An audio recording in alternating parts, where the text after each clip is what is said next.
పితా పుత్ర పవిత్రాత్మనామమున ఆమెన్.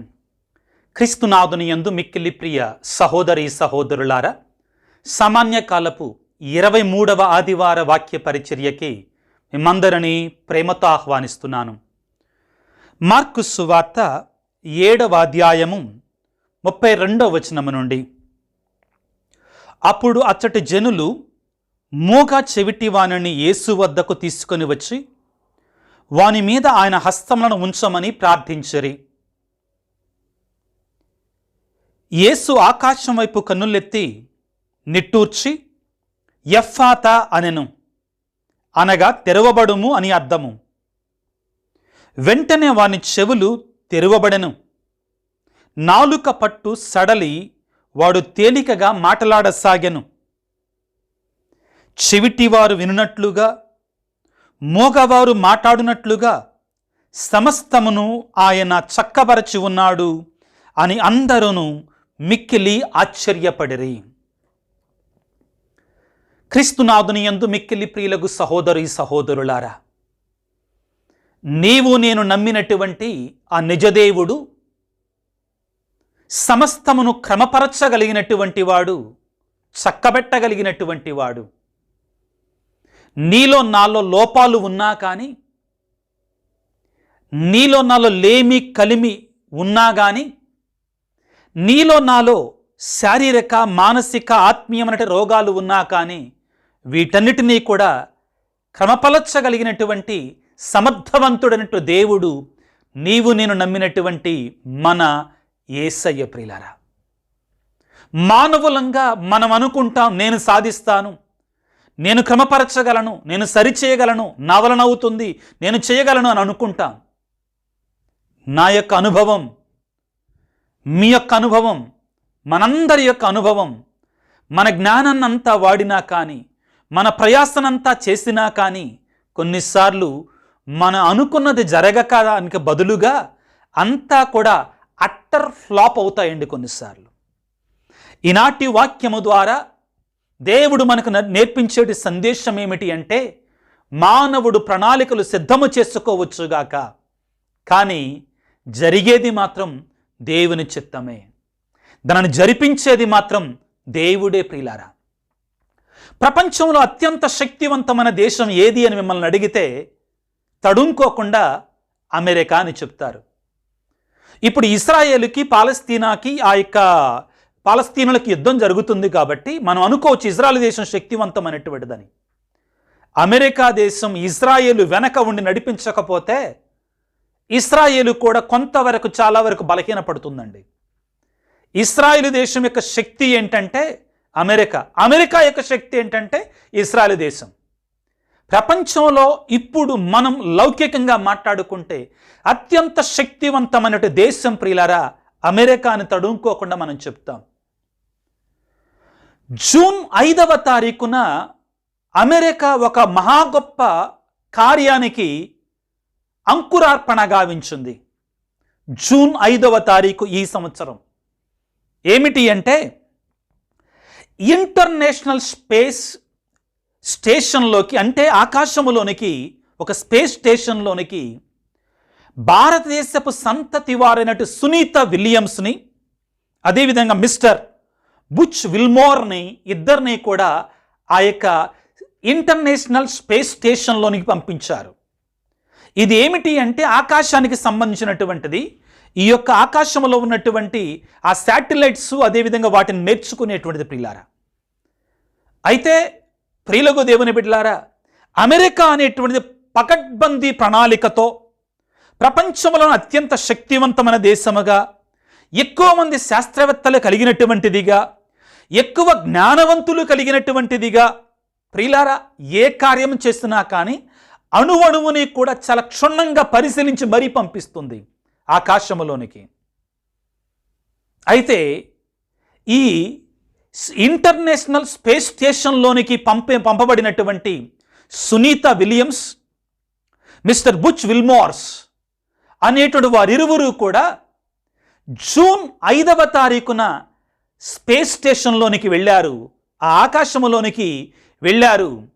కానీ 8 రోజుల్లో తిరిగి రావలసినటువంటి వారు ఇప్పుడు మనం సెప్టెంబర్ నెలలో అడుగుపెట్టాం. ఇంకా చాలా కష్టపడుతూనే ఉంది.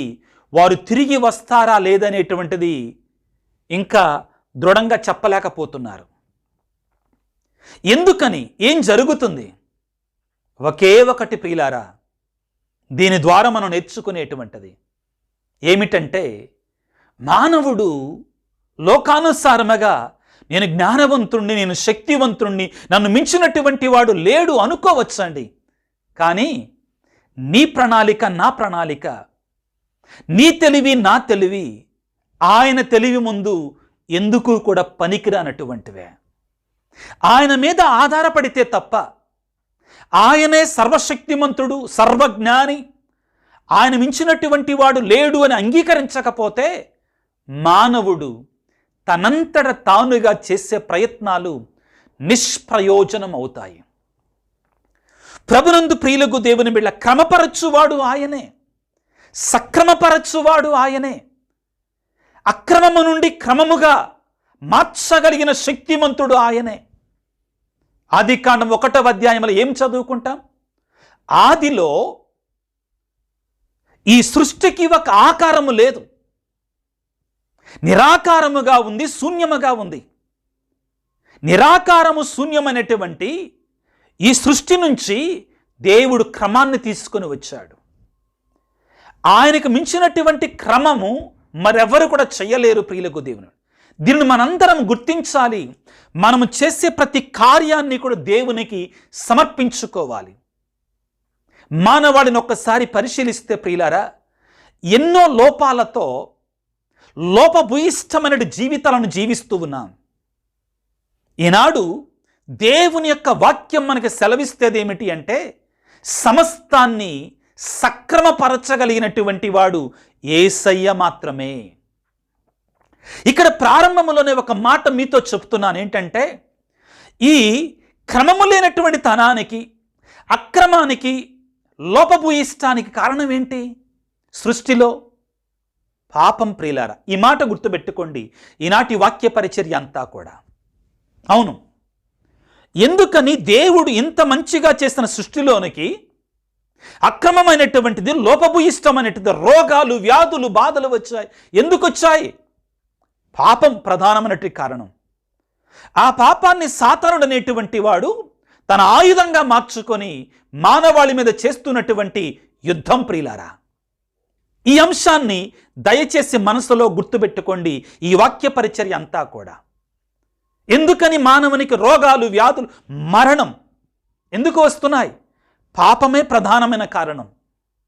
సాతానుడు ఆ పాపాన్ని తన ఆయుధంగా మార్చుకొని మానవాళి మీద ప్రయోగాలు చేస్తూ ఉన్నాడు. ఈనాటి సువిశేషాన్ని ఒకసారి చదువుకొని ఇంకా దానిని వివరంగా నేర్చుకోవటానికి ప్రయత్నం చేద్దాం ప్రియులారా. మార్కు సువార్త 7వ అధ్యాయము 32వ వచనము నుండి, యేసు ప్రభువు గ్రామానికి, పట్టణానికి వెళ్ళి దేవుని యొక్క రాజ్యాన్ని గూర్చిన సువార్తను బోధిస్తూ ఉన్నారు. ఆ సమయంలో ఒక చోటకు వెళ్ళినప్పుడు అతడి జనులు మూగ చెవిటి వానని యేసు వద్దకు తీసుకుని వచ్చి వాని మీద తన హస్తమును ఉంచి ప్రార్థించమని అడిగారు. అయ్యా, వాళ్ళని బాగు చేయండి అని అడిగారు. యేసు వానిని జనసమూహం నుండి ప్రక్కకు తీసుకొని పోయి వాని చెవులలో తన వేళ్లు పెట్టి ఉమ్మివేసి వాని నాలుకను తాకి ఆకాశం కన్నులెత్తి నిట్టూర్చి ఎఫ్ఫాతా అని పలికాను, అనగా తెరవబడుము అని పలికాను. ప్రియులారా, కొన్ని నిమిషాల పాటు నిట్టూర్చి అనే పదం మీద ధ్యానం చేద్దాం. యేసు ప్రభు ఎందుకు నిట్టూర్చాల్సి వచ్చింది? అక్కడ ఎందుకు నిట్టూర్చాడు? అవసరం ఏంటి? కారణం ఏంటి? యేసు ప్రభు తాను అద్భుతాన్ని చేయబోతున్నాడని ఆయనకు తెలుసు బాగా. ఆ ప్రజలందరి ఎదుట కూడా తాను సర్వశక్తిమంతుడని, సమస్తాన్ని కలిగినటువంటి దేవుడని ఆయనకు తెలుసు. కానీ ఎందుకు నిట్టూరుస్తున్నాడు? యేసు ప్రభు అంతటి వాడే ఎందుకు నిట్టూర్చాల్సిన అవసరం ఏంటి అసలు అంటే, ప్రియులారా, యేసు ప్రభు ఎందుకు ఈ లోకానికి వచ్చాడు అనేటువంటి విషయాన్ని గుర్తు తెచ్చుకోండి. ఎందుకు వచ్చాడు? దేవుని యొక్క రాజ్యాన్ని స్థాపించటానికి వచ్చాడు. సైతాను రాజ్యాన్ని కూల్చటానికి వచ్చాడు. ఎప్పుడైతే ప్రియులారా తన బిడ్డలమైన మనము వేదనలో బాధలలో ఉన్నప్పుడు దేవుడు కూర్చొని ఆకాశంలో ఆహా ఓహో అనడండి. ఆయన కూడా మనతో పాటు బాధపడుతుంటాడు, మనకంటే ఎక్కువగా బాధపడతాడు. మీలో చాలామంది తల్లులు తండ్రులు ఉన్నారు, మీ పిల్లలు ఉన్నారు. మీ పిల్లలు ఎవరైనా బాధపడుతుంటే మీరు సంతోషపడగలరా? ఆనందంగా ఉండగలరా? పండగ చేసుకోగలరా? మానవులమైన మనమే మన బిడ్డల గురించి ఇంత శ్రద్ధ వహించి ఇంత బాధపడుతుంటే పరలోక తండ్రి ప్రేమకు నిదర్శనం ప్రేమామయుడైనటువంటి ఆ యేసురాజు మనం బాధలలో ఉంటే ఎందుకు ఆయన సంతోషిస్తాడా? ఆయన అంతకంటే ఎక్కువగా బాధపడతాడు.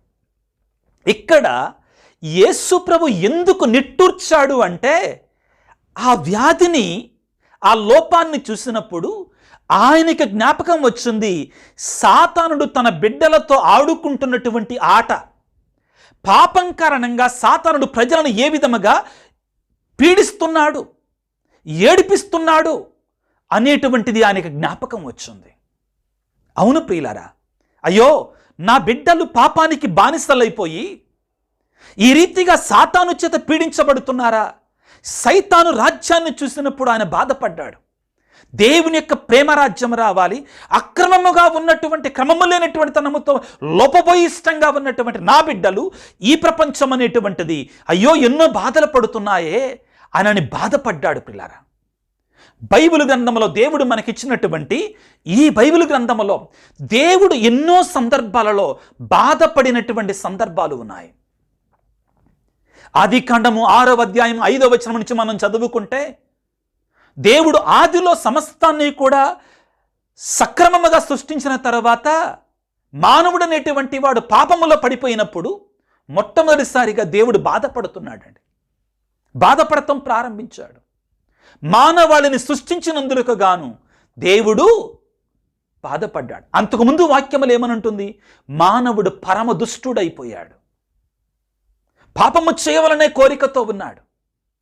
అవును ప్రియులారా, దేవుడు మానవుడు బాధలలో ఉన్నప్పుడు వేదన పడ్డాడు.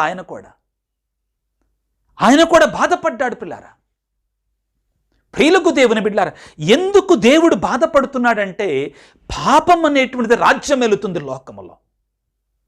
పాపము ద్వారా వ్యాధి, పాపము ద్వారా రోగము, పాపము యొక్క వేతనముగా మరణం అనేటువంటిది ఈ లోకములో రాజ్యం వెళుతుంది. కాబట్టి రోమీలకు రాసిన పత్రికలో పలికినట్లుగా రాజ్యం వెళుతుంది గట్ట మరణం.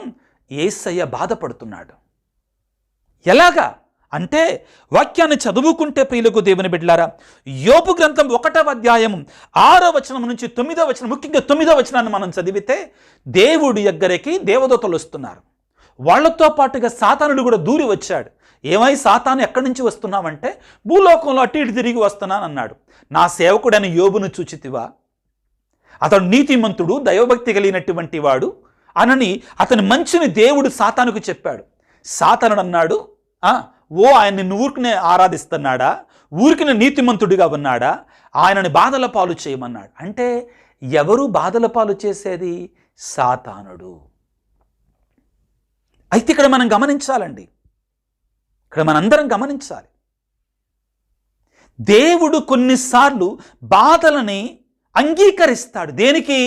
అతడు నన్ను నమ్మకపాత్రంగా సేవిస్తాడు అని నిరూపించుకోవడానికి, మన భక్తిని మనం నిరూపించుకోవటానికి ఒక సాధనంగా దేవుడు ఉపయోగిస్తాడు. పేతురు గారు రాసిన మొదటి లేఖ 1వ అధ్యాయం 6-7 వచనాల్లో పలికినట్లుగా, ఇదిగో శ్రేష్టమైనటు బంగారము కూడా, నాశనమైనటు బంగారము కూడా ఏ విధముగా అగ్నిలో పుటము వేయబడుతుందో అదే విధముగా మన విశ్వాసము కూడా పుటము వేయబడాలి. శ్రమలు కొన్నిసార్లు ఎందుకు వస్తాయి? మన విశ్వాసం నిజమైనదని నిరూపించుకోవడానికి.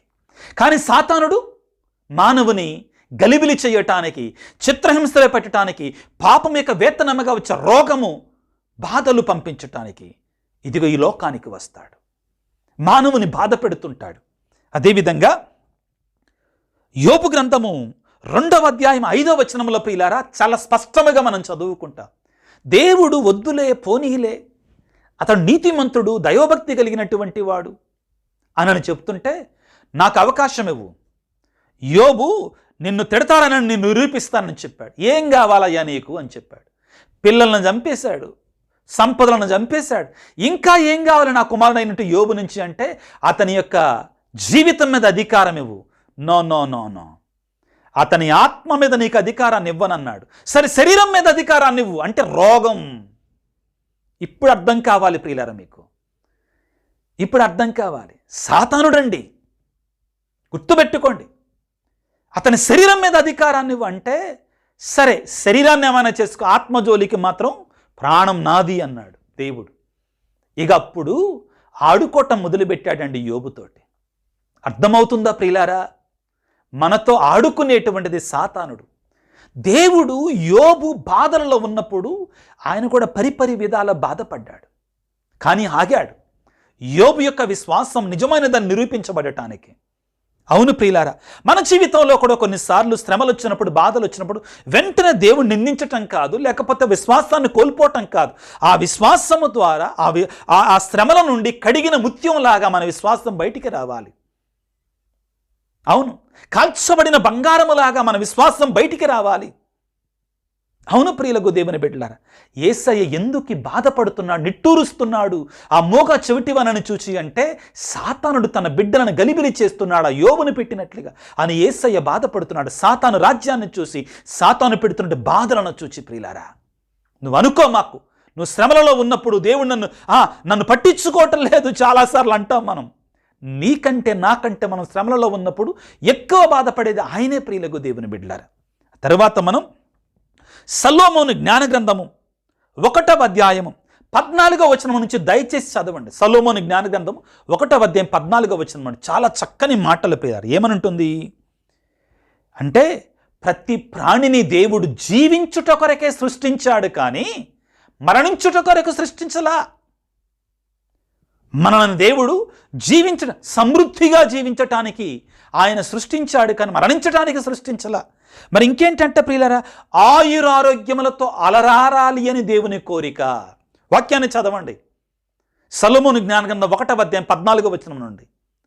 ఆయురారోగ్యములతో అలరారాలి మనం, ఇది దేవుని యొక్క కోరిక. అదే సొలొమోను జ్ఞాన గ్రంథము 2వ అధ్యాయంలోనికి వెళితే, మరి ఎలా వచ్చింది రోగం ఈ లోకంలోనికి, ఎలా వచ్చింది మరణం ఈ లోకంలోనికి, ఎలా వచ్చింది ఈ గలిబిలంతా కూడా, ఈ శ్రమలంతా ఎలా వచ్చాయి? సాతానుతో మానవుడు చెలిమి చేశాడు, సాతానుడితో మానవుడు సవాసం చేశాడు, సహవాసం చేశాడు. వాక్యం స్పష్టంగా ఉంటుందండి. పాపం యొక్క వేతనంగా వచ్చింది ఈ లోకంలోనికి ఈ శ్రమ, ఈ రోగం, ఈ వ్యాధి, ఈ మరణం అనేటువంటిది. అవును ప్రియులారా, దీనిని మనం గ్రహించాలి ప్రియులారా, దీనిని మనం అర్థం చేసుకోవాలి. కాబట్టే ఈ సాతానుడు చేస్తున్నటువంటి మోసాన్ని, ఈ మానవాళి యొక్క పాపము కారణముగా వస్తున్నటువంటి ఈ మానవాళి యొక్క శ్రమలను చూచి, సాతానుడి యొక్క బలత్కారాన్ని చూసి దేవుడు చెలించిపోయాడు, యేసయ్య చెలించిపోయాడు. కాబట్టే నిట్టూర్చాడు ఈనాటి వాక్యములో. ఆ మోగ చెవిటివానని చూచి యేసు ప్రభు ప్రథమంగా చేసింది ఏమిటి? యేసు ఆకాశం వైపు కన్నులెత్తి నిట్టూర్చి మొదట బాధపడ్డాడు. దేని గురించి ఇప్పుడు దాకా మనం ధ్యానం చేశాం? సాతానుడు చేస్తున్నటువంటి గలిబిలను చూసి నిట్టూర్చాడు. చాలా సందర్భాలను నిట్టూర్చాడు యేసు దేవుడు. నిర్గమకాండము 3వ అధ్యాయం 7వ వచనంలో ప్రియులారా, 7వ వచనం నుంచి క్రిందికి మనం వస్తే ఏం చూస్తాం మనం? ఇశ్రాయేలు ప్రజలు ఐగుప్తు దేశములో ఫరో బానిసత్వములో భయంకరమైన వేదనలు పొందుతుండగా, నిట్టూర్పులతో కూడినటి ప్రార్థన మొరపెట్టగా దేవుడు అంటాడు, నేను దిగి వచ్చాను నా బిడ్డల యొక్క ఆక్రందనతో కూడినట్టు ప్రార్థన విని వారిని విడిపించటానికని పలికాడు. బాధతో దిగి వచ్చాడు విడిపించటానికి ప్రియులారా. ఆ తర్వాత మనం చదువుకుంటాం మత్తయి శుభవార్త 9వ అధ్యాయం 36వ వచనములో, ఎప్పుడైతే ప్రజలు కాపరి లేని గొర్రెల వలె ఉన్నారో, బాధలు, వేదనలు, శ్రమలు, కష్టాలు, కన్నీళ్లతో ఉన్నారో, రోగాలతో పీడించబడుతున్నారో, తన ప్రజలను చూసి ఏమంటుందో తెలుసా వాక్యము? మత్తయి శుభవార్త 9వ అధ్యాయం 36వ వచనము,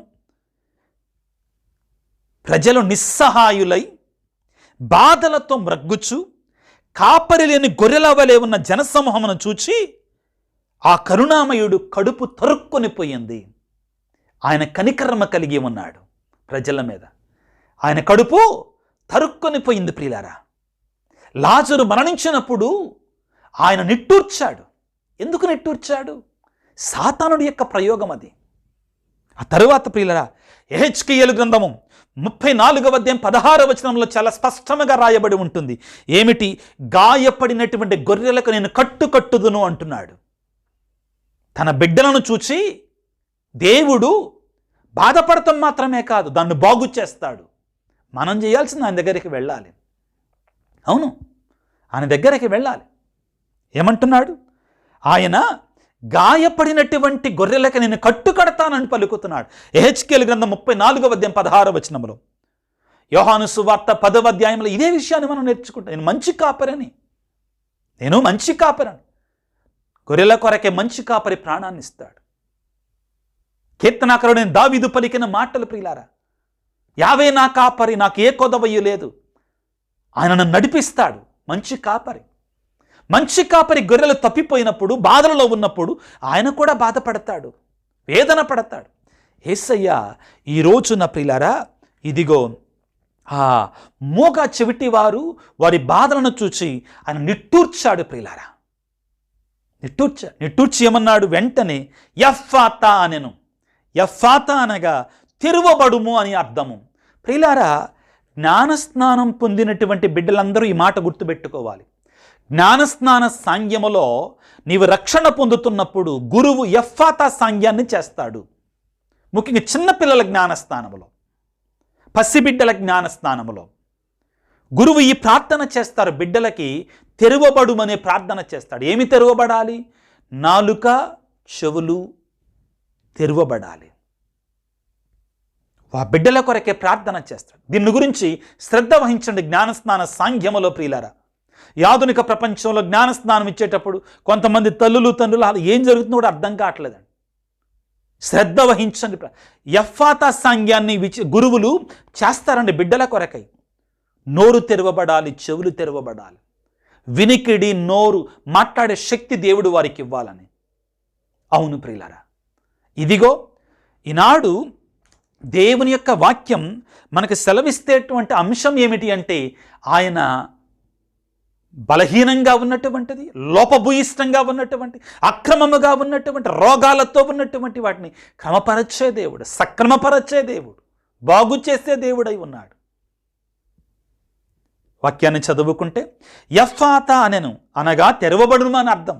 మార్కు సువార్త 7వ అధ్యాయము 35వ వచనాన్ని చదువుతున్నాను. వెంటనే వాని చెవులు తెరవబడెను, నాలుక పట్టు సడలి తేలికగా మాట్లాడసాగాను. ప్రైజ్ ది లార్డ్, హల్లెలూయా.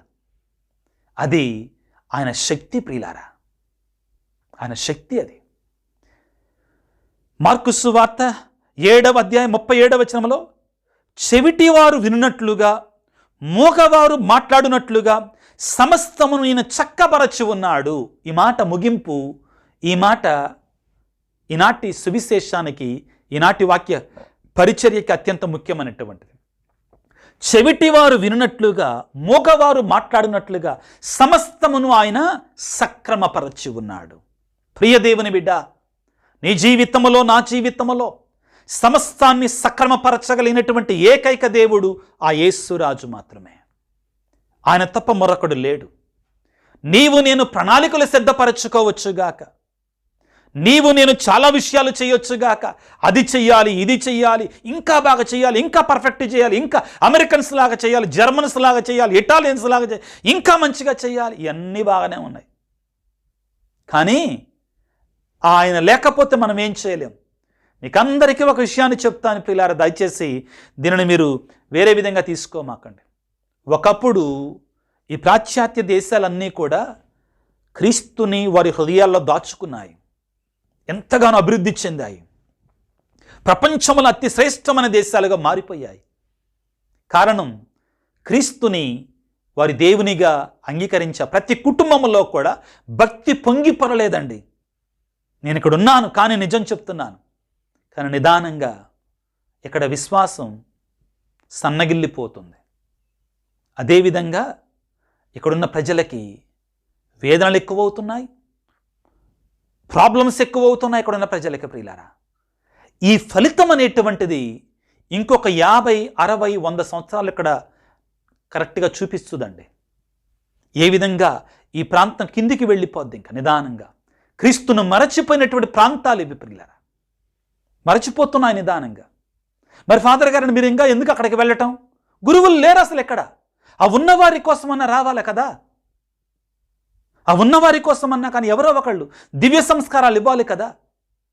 అలాగని మీరు అపార్థం చేసుకోమాకండి. విశ్వాసం కలిగినటువంటి వాడు అస్సలు లేరు అంటలేదండి, ఉన్నారు. చాలా బలమైనటువంటి విశ్వాసం కలిగినటువంటి వారు ఉన్నారు, ఉన్నటువంటి కొద్దిమంది అయినా. చాలా దృఢమైనటువంటి విశ్వాసం కలిగినటువంటి వారు ఉన్నారు, ఉన్నటువంటి కొద్దిమంది అయినా. ప్రియులారా, యేసును నమ్మాలి, ఆయన మీద ఆధారపడాలి. ఈనాటి మొదటి పట్టణం కూడా ప్రియులారా దీనిని గురించే మాట్లాడుతుంది. యెషయా ప్రవక్త రానున్నటువంటి మెస్సయ్యా గురించి ప్రవచించిన ప్రవచనాలు మనం చూస్తాం. ఒకసారి మొదటి పట్టణాన్ని ధ్యానం చేద్దాం ప్రియులారా. ఏమని చెప్తుంది? యెషయా గ్రంథం 35వ అధ్యాయము 3వ వచనము. దుర్బల హస్తములను బలపడినప్పుడు, దుర్బల హస్తములను బలపరపుడు, గడగడ వణుకుచున్న కాళ్లకు మోకాళ్లకు సత్తువనండి ఇవ్వండి. రానున్న మెస్సయ్యా కాలాన్ని గురించి మాట్లాడుతుందండి యెషయా ప్రవక్త ప్రవచనం. మీరు ధైర్యము తెచ్చుకొనుడు. ఎంత ఆదరణకరమైన మాటలు ప్రియుల. భయపడకుడు, మీరు ధైర్యం తెచ్చుకొనండి, భయపడవద్దు. ఎందుకని?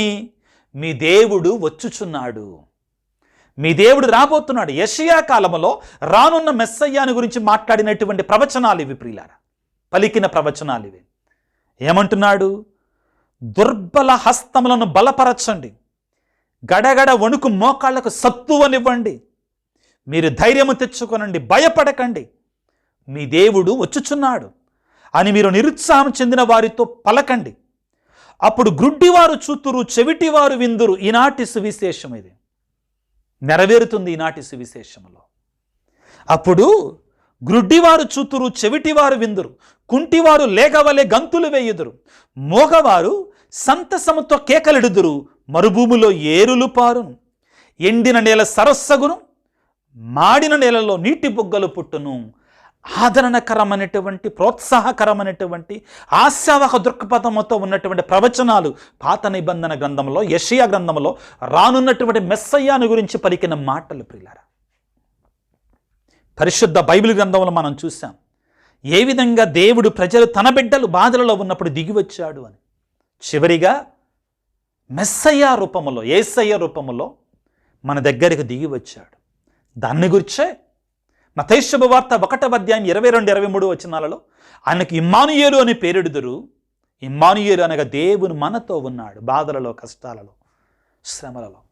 దేవుడు నమ్మినటువంటి వారికి, నమ్మనటువంటి వారికి ఉన్న తేడా ఇదే. ఇద్దరికీ శ్రమలు వస్తాయి, ఇద్దరికీ బాధలు వస్తాయి, ఇద్దరికీ సవాళ్ళు వస్తాయి. దేవుడు నమ్మనటువంటి వాడు శ్రమలు వచ్చినప్పుడు ఎవరి మీద ఆధారపడతాడు? దేవుడు నమ్మినటువంటి వాడు దేవుని మీద ఆధారపడతాడు. దేవుడు నాకు తోడుగా ఉన్నాడని పలుకుతాడు. అది మనం పలకాలి. ఈనాడు యేసయ్య సమస్తాన్ని కూడా సక్రమపరిచాడు పిల్లరా. నీ జీవితంలో కూడా ప్రియమైన బిడ్డ జ్ఞాపకం ఉంచుకో. లోపాలు ఉన్నాయా? లోపభూయిష్టంగా ఉన్నావా? వ్యాధులతో ఉన్నావా? బాధలతో ఉన్నావా? ఆర్థిక ఇబ్బందులతో ఉన్నావా? పిల్లలు లేక గర్భఫలము లేకుండా ఉన్నావా? ఇవన్నీ కూడా లోపభూయిష్టమైనటువంటివి. దేవుడు నిన్ను చూచి కూడా బాధపడుతున్నాడు. నీ జీవితాన్ని కూడా సక్రమపరచాలని కోరుకుంటున్నాడు. ఏ రీతిగానైతే ఆ మూగ చెవిటి వారిని వారు తీసుకుని వచ్చారు యేసు ప్రభు దగ్గరికి. నిన్ను నీవు ప్రభు వద్దకు తీసుకొని రా, అద్భుతాన్ని చూస్తావు, ఆశ్చర్యకార్యాన్ని చూస్తావు. నీ జీవితంలో నీవు నేను చేయవలసిందల్లా ఆ మూగ, ఆ చెవిటి వారు ఏ విధముగా యేసయ్య దగ్గరికి వచ్చారో నీవు కూడా ఆయన వద్దకు వెళ్ళాలి. ఆయన క్రమపరచగలడు, సక్రమపరచగలడు అనే సత్యాన్ని నువ్వు విశ్వసించగలగాలి. ఆయనకి నిన్ను నీవు ఆ మూగ చెవిటి వారి వలె సమర్పించుకోగలిగితే ఈనాడు వాక్యములో పలికినట్లుగా ప్రియులారా, ఆయన మూగవారు వినున్నట్లుగా, చెవిటివారు మాట్లాడినట్లుగా, చెవిటివారు వినున్నట్లుగా, మూగవారు మాట్లాడినట్లుగా సమస్తమును ఆయన చక్కబరచి ఉన్నాడు. నీ జీవితాన్ని, నీ బ్రతుకుని, నీ లోపాలని, నీ యొక్క లోపభూయిష్టమైన జీవితాన్ని కూడా సక్రమపరచగలడు, చక్కబెట్టగలిగినటువంటి దేవుడు. ఆయనకు సమర్పించుకొని జీవితాన్ని, నీ బ్రతుకును ఆయనకు సమర్పించుకో. ఒకవేళ గడిచినటువంటి కాలంలో, పాత కాలంలో నీవు పాపముతో జీవించావా, వ్యసనాలతో జీవించావా? ఈరోజు దేవుడు పిలుస్తున్నాడు, ప్రియమైన బిడ్డ నా దగ్గరే కదా, నేను నీ జీవితాన్ని చక్కబెట్టగలను అంటున్నాడు. చక్కబెట్టేటువంటి దేవుడు ఉన్నాడు, మనకి సక్రమము చేసే దేవుడు ఉన్నాడు. ఆయనకి సమర్పించుకుందాం, మనలను మనం తలలు వంచి ప్రార్థన చేసుకుందాం. సర్వశక్తిమంతుడా, సర్వోన్నతుడా, సమస్తాన్ని చక్కబెట్టగలిగినటువంటి దేవా, నీకు స్తోత్రాలు, వందనాలు. ఈనాడు వాక్యములో ప్రభువా ఎంతో స్పష్టముగా మాకు తెలియజేశావు. పాపం అనేటిది మానవాళిని పట్టి పీడిస్తుంది ప్రభువా. సాతానుడు అనేటువంటి వాడు పాపమనే ఆయుధముతో మానవాళిని రోగాల ద్వారా, వ్యాధుల ద్వారా, సమస్తమైనటువంటి లోపభూయిష్టమైనటువంటి క్రియల ద్వారా గలిబిలి చేస్తూ ఉన్నాడు. ఈనాడు ప్రభువా నీ బిడ్డలు ఎంతో ఆశగునున్న ప్రాణముతో ప్రభు ఈ యొక్క వాక్య పరిచర్యలో పాల్గొంటుండగా నీ బిడ్డలను దీవించండి, ఆశీర్వదించండి.